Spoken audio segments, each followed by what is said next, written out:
Nicholas, welcome back to the show. Hey Stefan, thanks for having me back. So, Nicholas, I'm excited to chat with you and hear more about some of your latest adventures in Central African Republic, as well as the latest with Galoy and what's going on with that. So, do you want to just tell us a little bit about uh, this recent trip you did and what spurred it?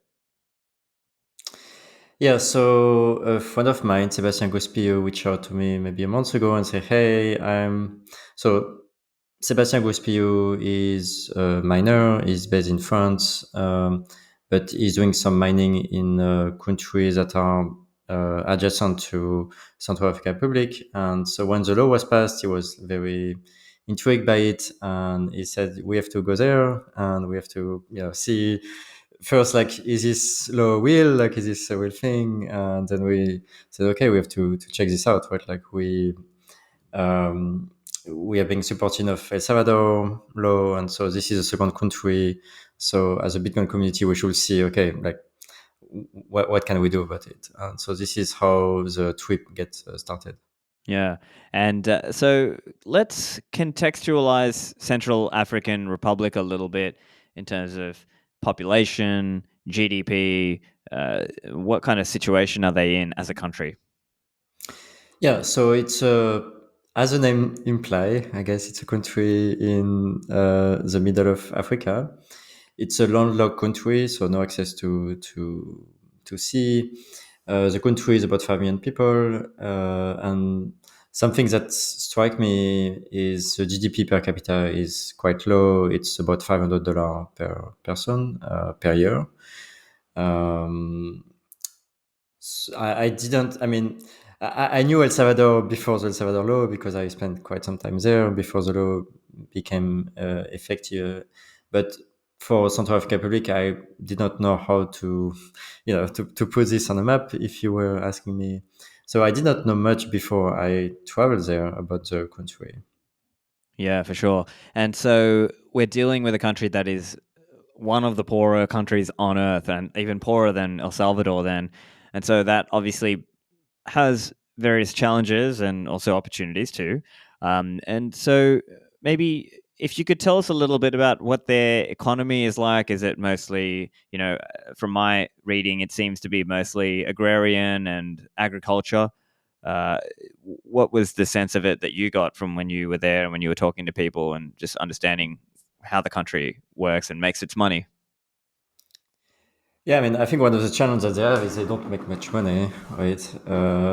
So some of the context to know about the country. First, they use a currency called the CFA, and they're they're part of a group of 16 countries in Africa, French Africa, that use this currency. And it's there's a lot of challenge around CFA. So there is a central bank that is managing this currency, and this central bank is really managed in France, basically, and so there's a lot of fee attached to also using this currency. So it's one thing that I guess prevents the country to use a lot of its natural resources effectively. So the country have access to gold and diamond and oil and gas and also uranium, I think. But so far, it's very hard, for instance, for them to export it and to really use their natural resources. Um, when I something that was, I guess, not shocking but interesting to me when I land there. The first thing is that so there is a word for the airport. When the plane lands, but like you just go outside the airport, it's already dirt road. Like there is no wood in the country, right? Like with concrete. And this is, it was the first time I went to a country where like you just go outside the airport and there is no longer a road, right? So it's something that I see. Um, the electricity usage is fairly low. So I think if we compare to America, the average consumption in Central African Republic is about 0.5% of the average consumption in the US. What this means is effectively only a few percentage of the population have access to electricity. I think it's, yeah, I don't remember. I think 30% or something along this line. Um, and also something that strike me quickly is like internet. So the country have 3G internet. So there's no 4G, no 5G, but also the 3G, when you get a subscription and you pay for 5 gig or 10 gig, like you cannot really use it efficiently just because the overall bandwidth in the country is very low. I think it's along the line of 3 or 4 gigabit per second for the country, which is like super low. And basically, the striking element when you go there is like there is no infrastructure, right? When you're talking about either it's electricity or internet or wood or like this really is, yeah, that doesn't really exist. I I think we can ask about why that is. The reason, one of the reasons is there has been a lot of civil war over the last decades, and so it has been very hard for the country to build up the infrastructure, like because when you have civil wars, it's not what you typically do. So Yeah, that's yeah, that's certainly sad and presents a lot of challenges there. So I'm curious then if you have any insight into how this Bitcoin legal tender law came up in this country, because it just, I think for most of us, it just sort of seemed out of the blue, right? yeah. It's funny when the law came, I was like thinking, okay, this is what will be announced during Bitcoin 2022. We're all expecting this type of announcement, and it came actually like a couple of weeks after that. Like very, yeah, on a random day, suddenly, oh, there is a second country on it. So yes, I had a chance to learn about how the law came. So it's basically the president of Central African Republic, Mr. Touadera. He has a background in mathematics. He have two PhD in mathematics, and I think he also wants to change the situation in his country, and he sees the potential of Bitcoin to, you know, uh, maybe similarly to El Salvador, try to change the situation and make the country better, right? So the decision really came from the president and the president himself. Now we are in the stage in this country where like there are the minister and there are like people under him that try to think about, okay, how do we go from this law to the fact that it become first effective, because something that I guess might not be clear for most people is that right now the law has been passed, but it's not effective yet. There is multiple steps that need to happen before the law become effective, and there are especially the central bank is actively trying to make sure the law doesn't become effective. So it's Right. it's it's one thing So to there's some remember. resistance in the country, even. There is significant resistance, not necessarily from the country, but from um, the central bank, right? That is not Yeah. part of the country, but is part of this group of countries. Yeah. Oh, I see. So from the Yeah, CFA central yeah, bank, yeah. right? And And, so and you it's can kind of, also imagine yeah, that France, like, is not necessarily excited helping, about right? this. They also, if there is things they can do to make the law being delayed or ineffective, or they will probably try to do it. Also, Yeah, that's a try good to point. prevent the. So it almost reminds me of how El Salvador did the Bitcoin law, and then the IMF came out sort of anti and saying, "Oh no, it's high risk, don't do this," and it's a similar kind of story then in a way. It's similar, but I think the situation is a bit different because El Salvador was using the US dollar, and they have El Salvador have a central bank, and the central bank was, from my understanding, on board with the law. Like they were not actively pushing against it. Yeah, Like here, you have some actor, whether it's in the country or in the region, that try to do everything they can to make sure there is no Bitcoin adoption in South Africa Republic. Because I think the central bank of managing the CFA, obviously they see the, the domino falling, and they understand that if the CFA they get Bitcoin adoption, all the other countries in the region will also might want to do the same thing, and then the money might disappear, and this is not something they want. Yeah. And I guess the other big question, because obviously this was a factor with El Salvador, was the high percentage of remittance. And I know there are other countries in the world that have a similar thing, so Philippines and others. What's the situation with remittance in Central African Republic? So there is some remittance, but it's along the line of 3 to 5%. So compared to El Salvador, I think It's twenty five tiny then. percent. Yeah. It's small. I mean, it's not insignificant, but it's smaller for sure. Yeah, sure. And so then we have this interesting dynamic where it looks like inside the country, as you said, the president is pro Bitcoin, but the CFA and the central bank there is sort of trying to stop it. Do you know where it's going to shake out, or is it still unclear at this point? It's still unclear. I just know that the law is not effective as of now. It has been, and like there need to be in French we call it a décret. I'm not sure the English word, but like there need to be steps basically that need to go through before the law become effective. And I don't know how long it will take, or if it will become effective. I believe it will, but it's still in the process. I see. So it might be like they can get it through, but it might get delayed because there'll be a certain process that has to be followed to make it active. Yes. And so then, yeah. So if you could tell us a little bit about what it was like for you visiting. So it was a, a very interesting experience. It's the first time for me to go in Central Africa, so this particular region. We were invited by the Minister of Economy there, and he basically the idea that we were going to meet the different minister and the presidency really to talk about the law and talk about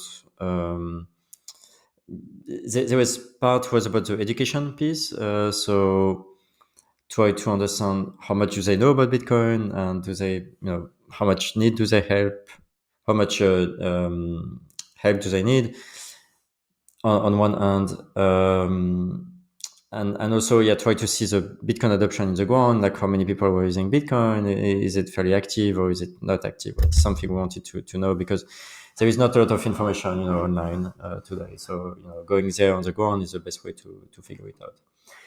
Maybe I can start with like about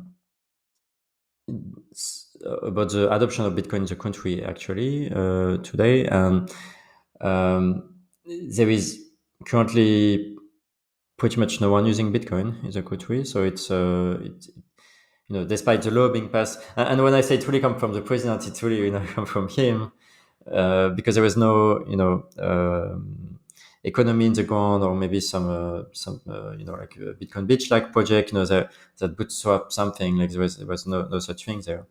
And even the hotel where we stayed, which is one of the hotels where most tourists go in the country when they are in South Africa Republic, they didn't accept Bitcoin, despite the law being effective, being passed, not effective, for a couple of weeks. So we actually helped them to get a Bitcoin wallet, and we help also the different, whether it's a minister or whether it's a different company we met, to download some wallet and try to get an understanding about Bitcoin. Yeah. On the education side, so the first thing is, when the law passed, we saw two versions. We saw a version that was a crypto law, and we saw a version that was a Bitcoin law, and so this was very confusing. And the Bitcoin law is the one that effectively passed. So there has been some, version, and they understand that okay, if we adopt a currency, it should really be Bitcoin. But something interesting that we understood when there is that the president, he have a background in mathematics, so he understands at least the technical side of Bitcoin. Right, about the economy side, I don't know. But all the ministers that are charged to work on this law, they don't necessarily have much background about Bitcoin or blockchain or crypto. Like you have to imagine, like maybe 3 months ago they heard about Bitcoin, but like they never make a transaction, like they never really use it, and now they're in charge of like implementing this, and it's a hard job, right? Because like if you just go on I don't know, on Google, and you look for Bitcoin, or like you know that you will be receiving a lot of information that are like about crypto that maybe are not very aligned with Bitcoin. And so part of the I guess so our travel there was to spend some time with the company and the minister to explain to them that that Bitcoin is very unique, and it have all these properties that make it the best money, but all the other currency like are not good at money, and they should not really focus on that. And I think the trip there was helpful in the sense that they really understand that there is a difference.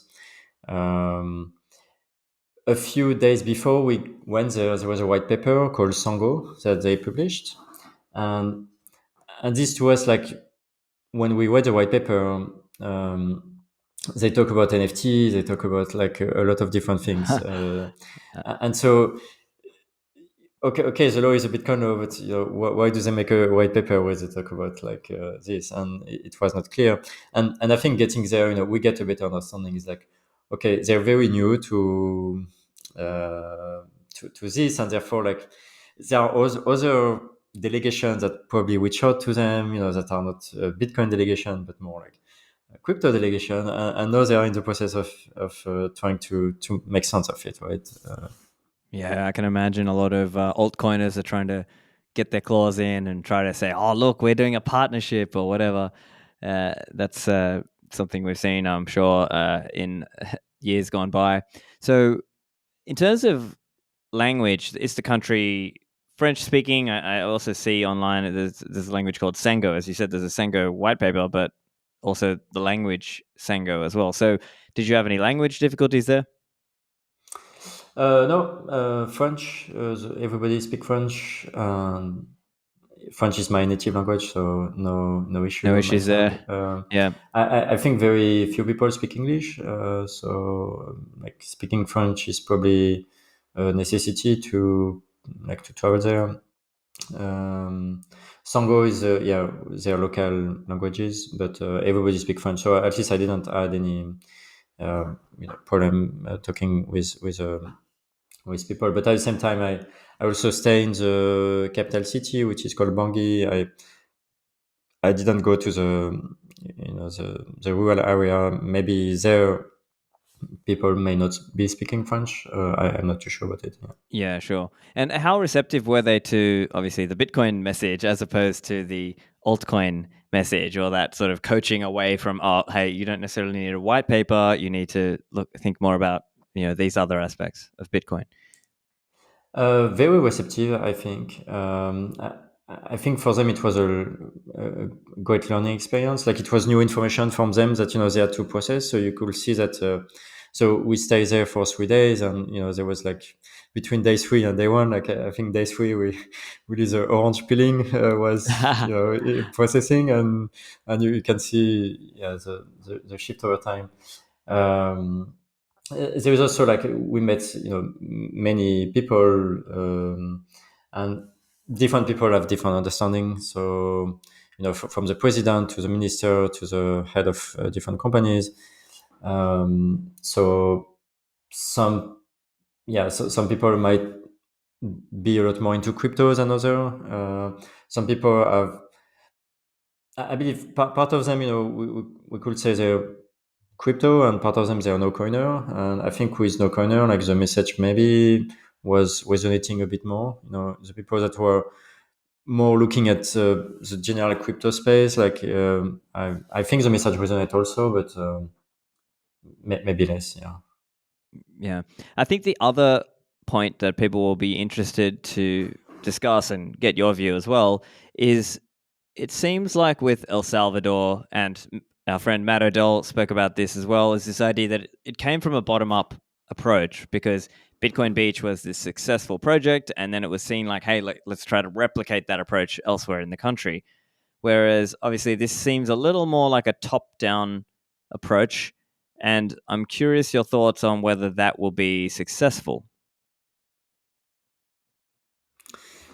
Yeah, it's a good question. I think it's early to say. One of the first question I have at this stage is whether they will go for a Bitcoin only adoption, from the government perspective, or whether it will be okay. Bitcoin may be the currency, but we also invite every crypto project to the country that want to do something.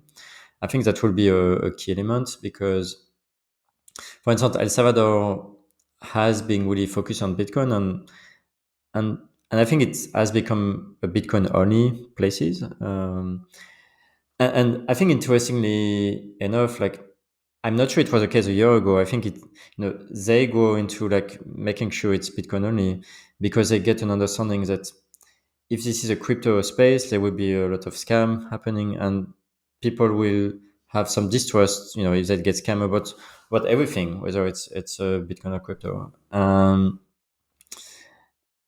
And yeah, I'm not sure for Central African Republic yet. How they will think about it. The Sango white paper give you some ideas that they are thinking about Bitcoin, but also crypto. I I hope that they understand that they should really focus on Bitcoin and Bitcoin only, because otherwise, the education in Central African Republic is very low about Bitcoin and crypto. And so if you start saying, hey, you have all this option, and like people will get lost, like the paradox of choice also will trigger, and people will not know where to focus on. Versus if you say, okay, it's really Bitcoin, we focus education on this, like we don't talk about the rest, we don't necessarily invite the crypto industry to come here. I think could be a key element to make this a success. I think the country, maybe an interesting thing is to make parallel with El Salvador. Yeah. El Salvador is a much smaller country in terms of land. Central African Republic have a lot of natural resources, and today they have a hard time to sell it and extract it. And it's part because of the CFA, right? The CFA, when they want to export not so much services, but goods outside, like the money is being the barrier, right? So the idea of like having Bitcoin as a censorship resistant money for them is, I think, very important. A lot more than I think for El Salvador. And if they can start selling their gold, if they can start selling their diamond or oil for Bitcoin, like suddenly their GDP per capita could increase 10x, like almost overnight. But today the banking system and the CFA system, make it very hard for them to do anything. One of the person I met explained the story that I think he tried to buy some tractor for like agricultural purpose, and like basically the thing that make it almost impossible to do it was making international payment. And this is really causing a lot of issue for everybody that want to create a company in the country and buy things on site, because there is not any manufacturing in the country, I believe, or not much manufacturing. So you need to buy outside. But because there is this really barrier with the currency, like this is why really limiting the expansion of the country. And adopting Bitcoin and making it possible to buy things, without this, I guess, limitation on the currency could be a way for the country suddenly to really change quickly. Yeah, that's really So interesting. And so maybe we could kind of, I'm being a bit loose and generalizing a bit, but I guess with El Salvador, part of the whole thing with Bitcoin is the tourism, and so that's been one of the angles. It's driven a lot more tourism. But with Central African Republic, it's a different case. It's not necessarily going to drive all the tourism, but as you're saying, it could drive business into natural resources, and using Bitcoin in that way could help. So perhaps just to expand on that, just for listeners, could you just expand on what exactly are the difficulties for the Central African Republicans in terms of the CFA currency, and where does Bitcoin fix that? Yep. So the CFA is the first thing is CFA is pegged to the euro. Before it was pegged to the franc. We said the franc CFA, and the first thing is that the currency has been debased massively over the last 50 years. So it's losing value a lot more than the euro currently. So the inflation for the currency is high.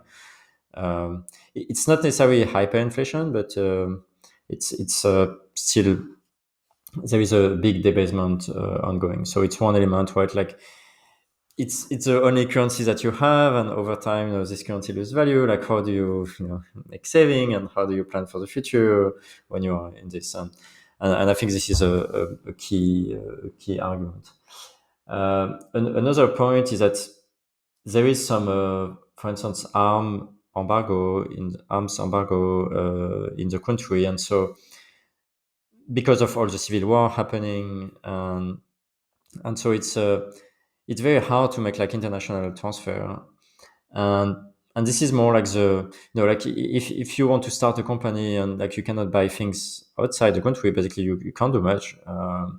And I've had I have been talking with some people. There was entrepreneurs that say like, we wanted to start a company. They're living in France. They wanted to start a company in Central African Republic because this is where they were born.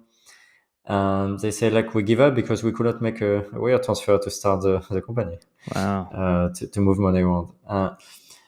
And so it's really this barrier to move money outside the CFA zone that is why Bitcoin can be so helpful, because really, Bitcoin, if you have your own key and you can send money to whoever you want, right?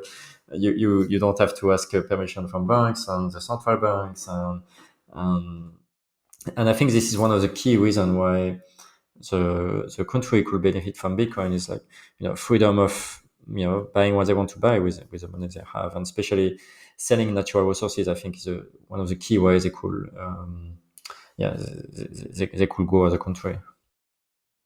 Right. And as we think economically, if this country wants to be able to rise up and become more prosperous, part of that is being able to do importing, right? Because you need to be able to import, let's say, some capital infrastructure or some equipment, other things for the businesses to operate, so that then they can start actually generating products and services, and probably in this case more products.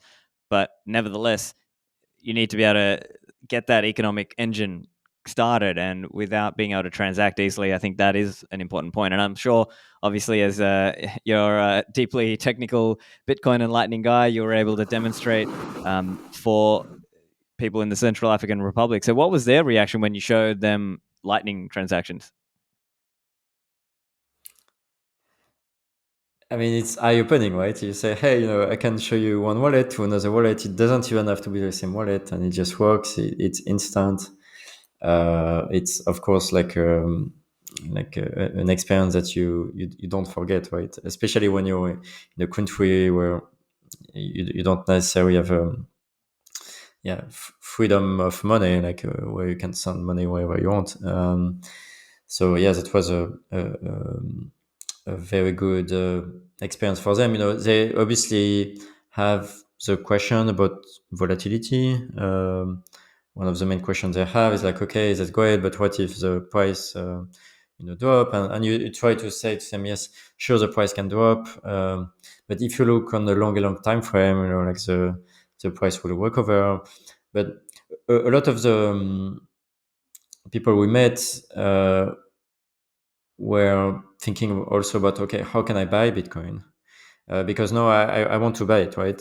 And this is one of the challenges today, that they have no really way to buy it, because there is like, when you cannot send money, abroad. I don't, to my knowledge, there is no CFA, to Bitcoin exchanges. And by the way, the central bank managing the CFA say it's illegal to do, or forbidden to do CFA to Bitcoin. And so now one of the, I guess, challenge of the country is how do you bootstrap this Bitcoin economy? Because the country have no Bitcoin. And so you need to inject Bitcoin to the country, right? Before you can have people using it. And this is one of the main questions: is like, how do you inject Bitcoin to the economy? And I think the answer to this question is there is two options. The first is you sell natural resources. You sell gold, you sell diamond in Bitcoin, and then you have some Bitcoin you can inject in the local economy. A second option that is relevant is developing electricity infrastructure with miner, and then you initially you with like they have a lot of hydropower potential. You I guess bootstrap the grid by having miner as your first customer for your electricity infrastructure, and then over time, you both connect the citizen to this new electricity grid, but you can also try to use the miner, the Bitcoin you mine, to inject Bitcoin into the local economy. So that yeah, it sounds like those are probably the viable options. It also sounds to me like, at least in the Bitcoin Beach case, there was let's say a wealthy donor who wanted to, let's say, seed the project with some Bitcoin, and that might have also helped sort of get the wheel started, get that flywheel started at least.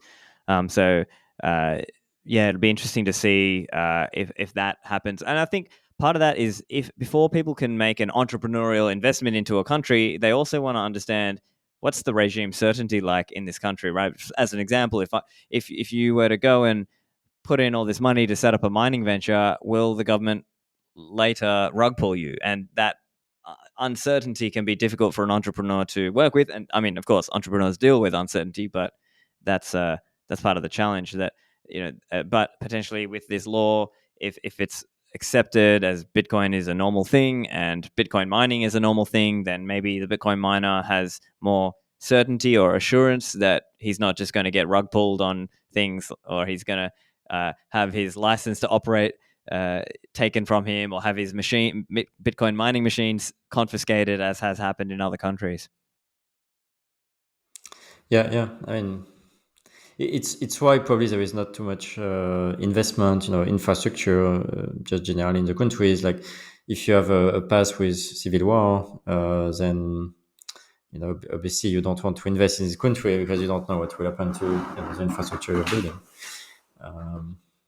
But what we saw with El Salvador is like, no, there is a lot of positive. There is a positive loop following the adoption of Bitcoin. Right? We don't talk about El Salvador about violence anymore, the gangs. Like, we talk about El Salvador about financial innovation and a place where like they use the best money, and it completely changed the narrative.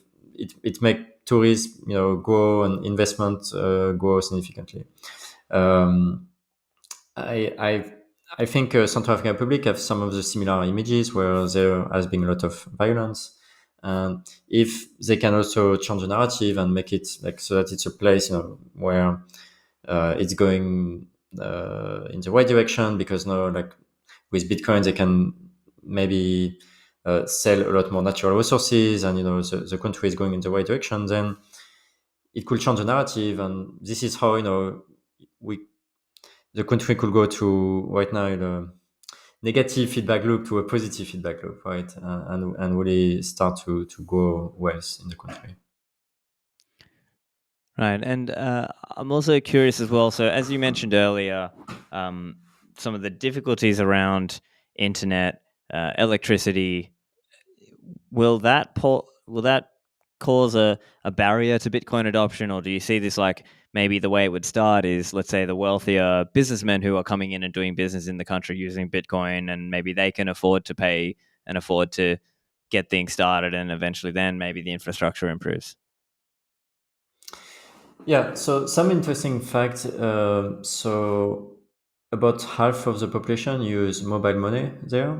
Mobile money is the idea that you can send money to another phone number using like Orange Money, for instance. It's something that is very developed in Africa, but I think Africa is really leading the way for mobile money. And so they have some, I guess, already usage of like I use my phone to send some unit of money to another party. In a way, for instance, that El Salvador doesn't necessarily have, right? El Salvador was uh, cash based a lot more, I think, than Central African Republic. Central Africa, they use both cash but also mobile money. And so they have this notion of like, I can pay, I can. It's not just, it's not I scan a QR code, but it's like I type a few commands and then I can send money like this. Um, that said, so there is a habit about how you pay, but that said, I think the adoption will certainly come more in the capital, which is Bangui, which is where most people have internet. And also, electricity there is working much better than in the rural area. So I would expect, yes, maybe a top-down approach where it will start by the company and the government that maybe for export and import, they will start using Bitcoin this way, and then maybe it will flow down, to the more uh, local people over time. Yeah, and it's interesting you said you were making the point there about the different ways people pay in different countries, right? So if you go to China, they've got these super apps like the WeChat, and they've got all the money included inside of that. But in other countries around the world, maybe they're more cash based, right? El Salvador, Japan, as an example. Whereas, as you were saying, in a lot of African countries, they use these mobile money style of things, and some of them use kind of a system where you have like phone credit and you're sending credit to each other as the money. So in this case, you're using this mobile money, but it's not like a smartphone feature. It's more like a texting or feature phone feature that they use to send money back and forth. So yeah, but I suppose then, yeah, because obviously when we're thinking of Bitcoin and day to day stuff, you basically need a smartphone if you're really going to be doing a lot of day to day stuff. Uh, so that is a barrier, or that's kind of a hurdle. But as you said, if it's going to start mainly in the main city where, let's say, most of the people there have, then it can sort of at least start and be an opportunity there. So, um, yeah, I guess kind of comparing back to El Salvador and El Salvador Bitcoin adoption, what are the kind of high level ways of thinking about it then? So as a guess, as I understand, I mean, you spent more time in El Salvador than I have, but as I understand, in El Salvador, there's more of a tourism, and there's maybe more of a sense that there will be investment into the country because people might be, wanting to get investment by residents, or even potentially residents by investment rather, or potentially in the future citizenship by residents, and whereas in Central African Republic, it seems like it's going to be more of a story about natural resources and maybe Bitcoin mining that's coming to the country. Yeah, yeah. Yeah, thinking about the difference from with El Salvador and Central Republic for me is very interesting because I spent quite a bit of time in El Salvador. Only 3 days in Central African Republic, so like I only I have a very shallow overview of what Central African Republic is. But um, the difference to me, or first the same aspect is in both cases, there was a head of state that really decided to do it, and it's really driven by. It's not a consortium of people. It's really like someone that says, I I see Bitcoin as something valuable. I think it can help my country. It can help my people, and so I will adopt it. And in both cases, it's a bold decision. Maybe country number 20 that will adopt Bitcoin as legal currency will be more like the norm at some point, but. Whether it's for Bukele or for Touadera, like it's a very bold decision to say I will adopt Bitcoin as legal tender. Um, Both countries didn't have their own currency, which kind of makes sense, right? Like when you don't have your own currency, like you're using someone else's currency already, and so the shift to Bitcoin is much smaller. I think some of the difference is that El Salvador is a bit more stable than Central African Republic, and also Bukele, the president, is very strong. Like um, when you look at the polls, like he have very high number. Um, right now the country is very stable. In Central African Republic, currently there is still some conflict. There is some. My understanding is there is two parties, and the other party, is actively trying to see how to maybe, uh, um, yeah, get back the presidency, and so it is a difference. We already touched about it, but the difference between natural resources. So El Salvador, I think, want to become the next Singapore, right? Like in Central America.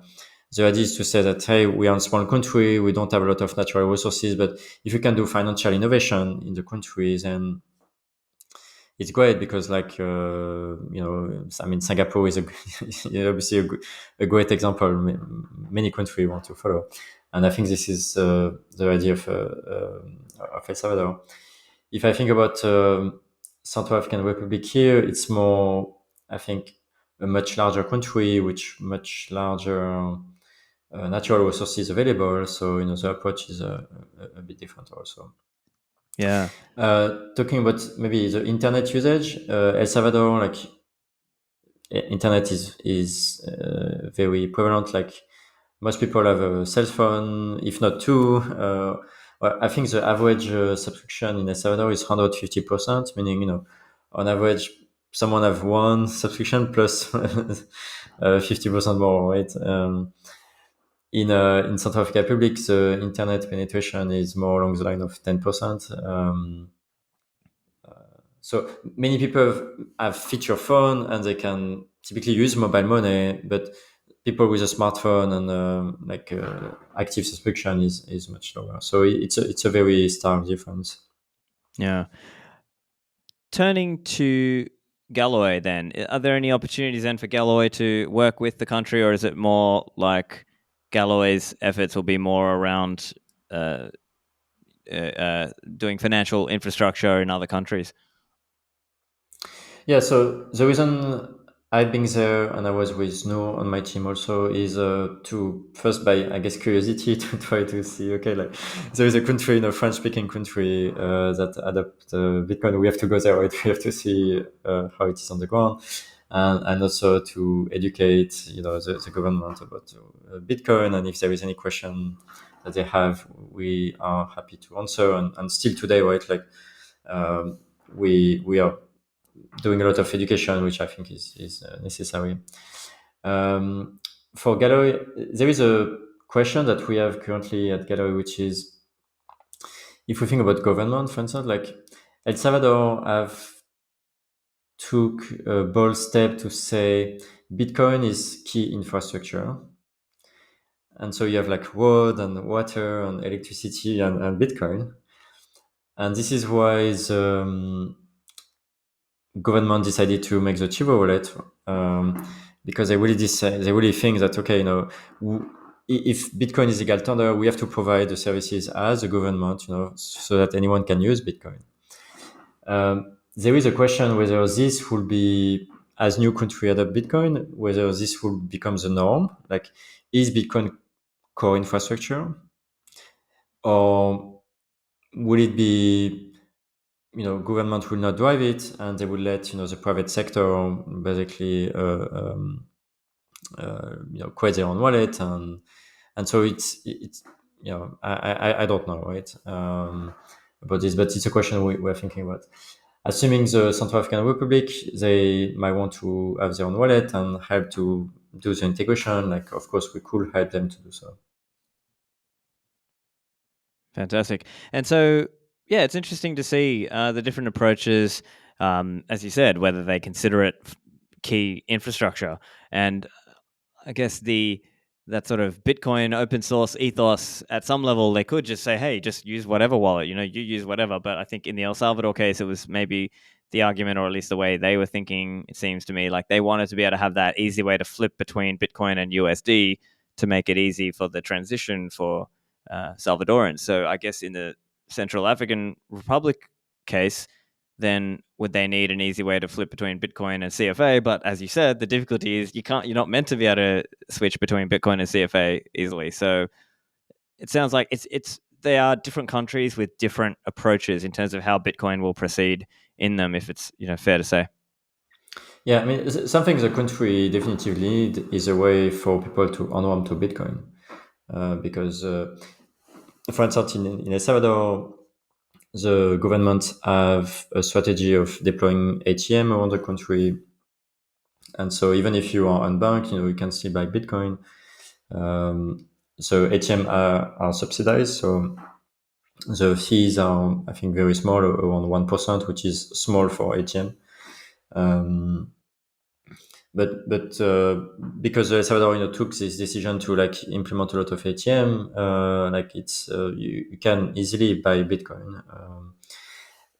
Currently in Central African Republic, if you want to buy Bitcoin, you're in the country, unless you're a privileged few because maybe you live outside the country, you have some access to banking in, I don't know, in France, and you have a Euro account or something with this line. With this exception, which is the top 1% or 0.1%, the other part of the population, they can't really buy Bitcoin because they use cash or they use mobile money. Mobile money is really in the country, it's typically not compatible even with other country, even if they use the same currency. And so, yeah, how do you? Because there is no Bitcoin in the country, you cannot even have a peer-to-peer market that start, right? And so there need to be a way for people to buy Bitcoin, and whether it's the government that will drive it or maybe the banks or some exchanges, I don't know. But that is a key, I guess, problems that need to be solved. Yeah, sure. And so I guess just turning to Galoy, just generally, what's the latest with Galoy Money, and what's going on technologically and project wise there? Yeah, I think the biggest feature we are working on that we talked about it a few months ago Last is time, yep. USD integration into our wallet. So we really focus on that. We have no beta tester using it in the country, and we are getting feedback about how this works and trying to make sure it's every edge case bugs are being narrowed down before we deploy it more globally. But the idea of basically be able to do an on-ramp or an off-ramp, or at least just have a way to convert your Bitcoin to the local fiat currency so that you are not subject to the volatility of Bitcoin, I think has been the number one request feature for the last year. And yeah, it's not necessarily straightforward to do, but we're getting there, and I'm super excited about it. We are also working with other projects that with wallet that will be announced in the next couple of weeks or months. One is in Panama, and I'm quite excited about this one. But the idea is really we help different organizations that want to have their own wallet, do their own wallet. This is our mission. We are working on an open source basis, so you can deploy your own wallet based on our code. You just have to go to our GitHub, which is GitHub/Galoy Money, and then you will see a list of repository, and you can launch your own wallet, on your own. But the assumption is that if you are not technical enough or you don't have even the technical team to do it, you can hire us to do the wallet for you. Right. So it's kind of like a Red Hat model. Yeah, exactly. I think some of the interesting things that are coming also to the pipeline, we should have proof of reserve done over the summer. So we have a summer of Bitcoin internship, and the goal is to have proof of reserve. I think it's something that is quite exciting. I know many people in the Bitcoin space want to get more usage of proof of reserve, and so this is coming. Yeah, that's fantastic. And also, I guess the last area to chat about is obviously you spent a lot of time in El Salvador, and as El Salvador had this big delegation of, I think it was 44 different central bankers and other country government ministers who came. and you were around there. So can you just give us a bit of a flavor? What was that like? Were they accepting the orange pill, or were they sort of more not accepting? Yeah. So it was just a week before I went to South Africa Republic, so a lot of travel. The So 44 central bank, so more exactly, I believe 32 central bank and 12 superintendencia, or like Minister of Finance, regulator, um, came to El Salvador. They were really discussing about financial inclusion. They decided to go to El Salvador. I guess we know why, because they also were curious about Bitcoin. So it was a conference that lasts 4 days. The first day, I did a presentation to the group, and there was a lot of question about Bitcoin.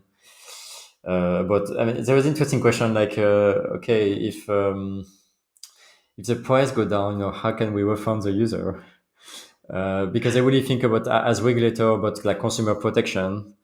And so, this is from their perspective, like they want to make sure people don't lose money when they use their banking, or when consumer work with banks. And so they're really trying to protect the basically the consumer. And so this question makes sense, right? But the answer is also like you can't, but that's fine, because over time the price will recover. And also, if you use fiat currency over time, the price will go down in perpetuity anyway. So like it's fiat currency are not stable either.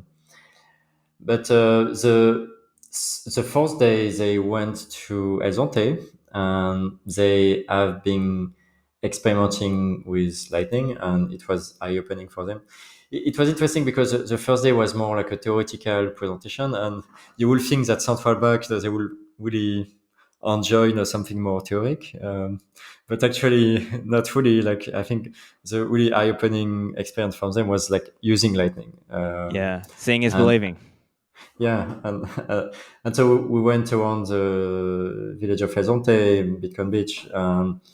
Basically, every central bank, has about, whether it's a bottle of water or something, like with Lightning, and and and they were like, "That's it! Like, it's so fast. It's I can use different type of wallet." And so.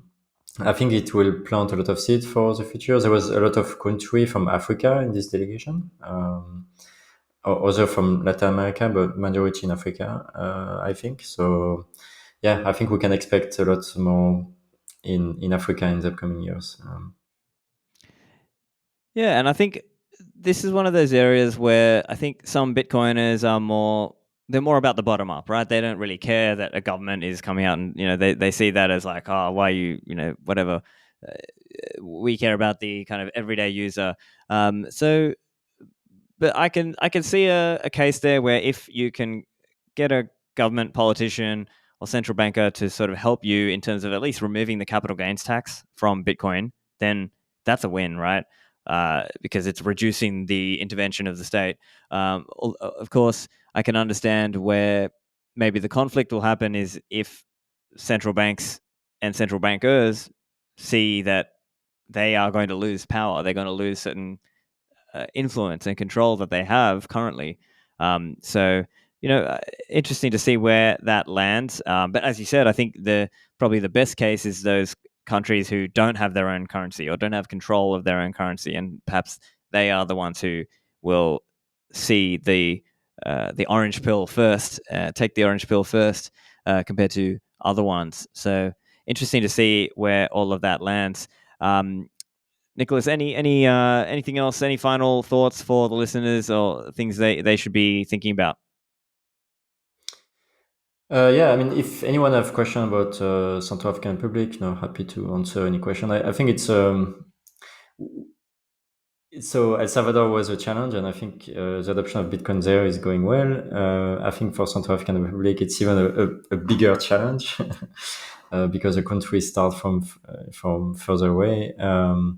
But in my mind, like, if we can get this country to adopt Bitcoin, like it will be certainly the proof that every country should adopt Bitcoin. So. yeah, we're trying to think about how to make this a success. I mean, it's a French speaking country, so this is maybe the challenge is how to help the country if you're not speaking French. I mean, I'm not sure yet. There's definitely education needed. So a lot of things may need to be translated to French. The same way, like maybe there's been a lot of push in helping, Spanish languages or Spanish translation with El Salvador. I think there should be similar initiative maybe for French speaking country. But yeah, for me, like it's an interesting, definitively project. Yeah, so I'm curious to see where this goes. Of course, I can appreciate where maybe at some level it's difficult for a poor country and for poorer people to adopt Bitcoin because you need to be able to weather some volatility with that. So, let's see what happens with that. But as you said, there is also this idea of having USD representation inside some of the different wallets and products. And listeners, go and check out Galoy Money. So the website is galoymoney.io, and follow Nicolas Burtey on Twitter at Nicolas Burtey. And I'll put all the links in the show notes. Nicolas, thank you for joining me. Thanks, Stephan.